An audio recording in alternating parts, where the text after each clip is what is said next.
क्या आपको आपकी एग्जाम के पहले हाथों में पैरों में पसीना आता है, या कोई भी तनावपूर्ण स्थिति है, या आपका इंटरव्यू है, या कोई भी इंपॉर्टेंट काम है, उसके पहले हाथों में, पैरों में, सर में या अंडर आर्म्स में पसीना आता है, तो ये कंडीशन को बोलते हैं हाइपरहाइड्रोसिस। आप हमेशा नोटिस करोगे कि ये जो पसीना आता है ये बिल्कुल भी अनरिलेटेड होता है, बाहर का टेम्परेचर कैसा है या गर्मी, इससे बिल्कुल भी रिलेटेड नहीं होता। तो ये जो बीमारी है या ये जो कंडीशन है क्यों होती है और इसका क्या इलाज है, उसी के बारे में डिटेल में हम ये वीडियो में बात करेंगे। तो आपको भी अगर हाइपरहाइड्रोसिस की प्रॉब्लम है और जानना है इसका परमानेंट सॉल्यूशन क्या है, तो ये वीडियो आप पूरा एंड तक जरूर देखिए। मेरा नाम है डॉक्टर स्मिता भोयर पाटिल, मैं होलिस्टिक डॉक्टर एंड न्यूट्रिशनिस्ट हूँ एंड मैं पीएचडी क्लिनिक पुणे की फाउंडर। तो देखिए, ये जो पसीना आना स्पेशली हाथों में, पैरों में या सर पे, अंडर आर्म्स में या पूरे बॉडी पे भी एक्सेसिव स्वेटिंग आ सकता है किसी किसी को। बट ये जो पसीना आता है काफी बार ऐसा होता है कि कोई भी तनावपूर्ण स्थिति है या एग्जाम है या इंटरव्यू है, ऐसे समय पे आता है। आप अगर बहुत ज्यादा स्ट्रेस में हो, आप बहुत ज्यादा एंग्शियस हो, ऐसे समय पे ये पसीना आता है। तो बेसिकली ये जो कंडीशन है उसको बोलते हैं हाइपरहाइड्रोसिस। नॉर्मली जो लोगों को, हर एक को जो पसीना आता है, काफी बार वो टेम्परेचर वेरिएशन की वजह से, मतलब बहुत ज्यादा गर्मी लग रही है तो बॉडी का एक कूलिंग सिस्टम है, उसकी वजह से मैक्सिमम लोगों को पसीना आता है। बट उसके अलावा जो लोगों को एंजाइटी की वजह से, स्ट्रेस की वजह से, या कोई भी जैसे स्ट्रेसफुल सिचुएशन है उसमें जो पसीना आता है, तो मोस्टली क्या होता है, जब भी आप एंग्शियस होते हो या स्ट्रेस में होते हो तो हमारे बॉडी में फाइट और फ्लाइट, ये जो मैकेनिज्म है वो एक्टिवेट होता है। इसमें क्या होता है, स्ट्रेस हॉर्मोन्स रिलीज होते हैं, स्पेशली एड्रेनालिन एंड कॉर्टिसोल। ये जो स्ट्रेस हॉर्मोन्स है वो रिलीज होते हैं। तो ये स्ट्रेस हॉर्मोन्स रिलीज होने की वजह से जो भी स्वेट ग्लैंड्स, मतलब पसीने की जो ग्रंथियां होती है, वो एक्टिवेट होती है और उसकी वजह से फिर पसीना आने लग जाता है। और काफी बार ये जो स्वेट ग्लैंड्स होते हैं वो हाथों में, पैरों में, सर पे या अंडर आर्म्स में, यहाँ की जो ग्रंथियां होती है वो एक्टिवेट होती है और उसकी वजह से बहुत ज्यादा पसीना आने लग जाता है। इसका मतलब ये है कि ज्यादा पसीना आना वो एक स्ट्रेस रिस्पॉन्स है। तो जो भी स्वेट ग्लैंड्स है वो एक्चुअली कंट्रोल होते हैं हमारे नर्वस सिस्टम से। तो इसकी वजह से एज अ स्ट्रेस रिस्पॉन्स कोई कोई लोगों में बहुत ज्यादा पसीना आने लग जाता है। और क्या होता है, एक बार जब पसीना आता है तो फिर ये साइकिल बन जाती है। बॉडी को लगता है कि स्ट्रेस को रिलीज करने के लिए, स्ट्रेस का रिस्पॉन्स दिखाने के लिए स्वेट ग्लैंड्स एक्टिवेट करना जरूरी है। इसके लिए फिर इसका कोई इलाज नहीं होता और हमेशा ऐसे स्ट्रेसफुल सिचुएशंस में या जब भी एंजाइटी होती है या कोई इंपॉर्टेंट वर्क होता है उसमें आपको पसीना आने लग जाता है। तो फिर इसका कोई इलाज है या नहीं?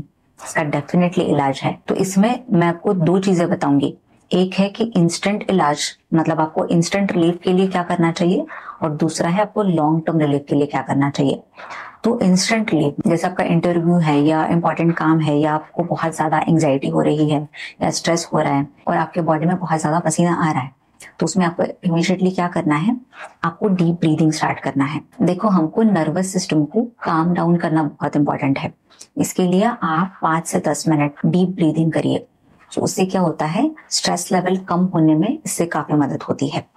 फिर सेकंड है, आप 5 से 10 मिनट मेडिटेशन भी कर सकते हो। सो मेडिटेशन में क्या है, आपका माइंड डाइवर्ट होता है। काफी बार हम क्या करते हैं कि एक ही थॉट हमारे माइंड में कंटिन्यूस चलता रहता है, तो उसको डाइवर्ट करने की जरूरत होती है। इसीलिए आप 5 से 10 मिनट अगर मेडिटेशन करते हो तो उससे ये एंजाइटी, स्ट्रेस कम होने के लिए काफी ज्यादा हेल्प होता है। और तीसरी चीज जो आपको करनी है वो है आपके बॉडी का हाइड्रेशन मेंटेन करना है। तो जब भी आपको लगता है आपको बहुत ज्यादा पसीना हो रहा है तो आप ज्यादा से ज्यादा पानी पीजिए। आप नींबू पानी पी सकते हो या आप नारियल पानी पी सकते हो, क्योंकि आपको पता है कि आप डिहाइड्रेटेड हो तो आपको तकलीफ हो सकती है, आपको वीकनेस आ सकता है और इवन एंजाइटी और ज्यादा बढ़ सकती है। इसीलिए बॉडी का हाइड्रेशन भी बहुत इंपॉर्टेंट है। तो ये 3 चीजें जो है वो आप इमीडिएटली कर सकते हो ताकि आपको इंस्टेंट थोड़ा रिलीफ मिले। अभी मैं बात करूंगी कि लॉन्ग टर्म सॉल्यूशन के लिए। लॉन्ग टर्म मतलब ये अगर बीमारी जो स्पेशली हाइपरहाइड्रोसिस की बीमारी है उसको जड़ से ठीक करने के लिए आपको क्या करना चाहिए। तो सबसे पहले कि हमें वो सारे स्टेप्स लेने हैं जिससे आपका स्ट्रेस लेवल कम हो जाए और आपका जो भी नर्वस सिस्टम है वो काम डाउन हो जाए, ऐसे वे में रिएक्ट ना करे ताकि आपको स्वेटिंग हो। तो नर्वस सिस्टम को काम डाउन करने के लिए सबसे पहले तो आपको मैग्नीशियम लेना जरूरी है। सो मैग्नीशियम ग्लाइसिनेट ये एक ऐसा सप्लीमेंट है जो हमारे ब्रेन के लिए, हमारे नर्वस सिस्टम के लिए और हमारे मेंटल हेल्थ के लिए बहुत ज्यादा इंपॉर्टेंट है। तो अगर आपका टेंडेंसी है कि बार बार स्ट्रेस लेना या ओवर थिंक करना तो काफी बार ये मैग्नीशियम की डेफिशिएंसी की वजह से होता है। और मैग्नीशियम ये हमारे नर्वस सिस्टम के लिए, हमारे नर्व्स के लिए बहुत ज्यादा आवश्यक भी है, और काफी लोगों को मैग्नीशियम की डेफिशिएंसी भी होती है। इसीलिए आप मैग्नीशियम रिच फूड्स ले सकते हो या मैग्नीशियम के सप्लीमेंट्स ले सकते हो। स्पेशली आपको एंजाइटी के सिम्टम्स है या स्ट्रेस के सिम्टम्स है तो मैं रेकमेंड करूंगी कि आप मैग्नीशियम के सप्लीमेंट्स ले लीजिए। सो मैग्नीशियम ग्लाइसिनेट ये सप्लीमेंट आप ले सकते हो। और जो फूड सोर्सेस है मैग्नीशियम के वो है nuts, seeds, avocado, dark chocolate, इसके अंदर मैग्नीशियम की मात्रा होती है। फिर दूसरी चीज आपको करनी है वो है अश्वगंधा के सप्लीमेंट्स। सो अश्वगंधा ये एक ऐसा आयुर्वेदिक हर्ब है जिसको एडाप्टोजन बोलते हैं। मतलब काफी बार क्या होता है कि हमें बहुत ज्यादा स्ट्रेस होता है तो बॉडी को पता नहीं चलता कि स्ट्रेस को हैंडल कैसे करना है, तो उस चीज में अश्वगंधा हेल्प करता है। तो जो भी स्ट्रेस रिलेटेड सिम्टम्स होते हैं उसको कम करने के लिए अश्वगंधा हेल्प करता है। दूसरा इसका फायदा है कि आपका नींद भी अच्छा हो जाता है। अश्वगंधा जब आप लेते हो तो जो भी मेलाटोनिन मतलब स्लीप का हार्मोन है वो अच्छे से रिलीज होता है और आपका नींद भी बहुत ज्यादा इंप्रूव होता है। तो इसीलिए स्ट्रेस रिलेटेड कोई भी इशू है या नींद से रिलेटेड कोई भी इशू है तो आपको अश्वगंधा 2 से 3 महीना लेना चाहिए ताकि आपका स्ट्रेस लेने का जो टेंडेंसी है वो कम हो जाए। फिर तीसरा जो है वो है होम्योपैथिक ट्रीटमेंट।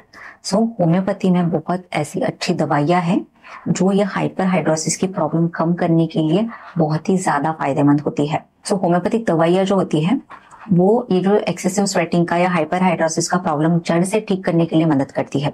बट होम्योपैथिक दवाइयां यूजुअली डॉक्टर को कंसल्ट करके आपको लेना चाहिए। तो इसीलिए अगर आपको भी ये प्रॉब्लम है और इसको जड़ से ठीक करना है तो आप भी होम्योपैथिक ट्रीटमेंट जरूर ट्राई कर सकते हो। अगर आपको इससे रिलेटेड हमारे क्लिनिक में कंसल्ट करना है तो डिस्क्रिप्शन में दिए गए नंबर पे आप कांटेक्ट कर सकते हो। So thank you for watching this video.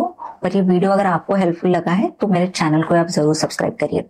और जिसको भी ये प्रॉब्लम है, आप जिसको भी जानते हो उसको ये प्रॉब्लम है, तो उसके साथ ये वीडियो भी जरूर शेयर करिए। So eat healthy, stay healthy and take care of yourself. Bye bye.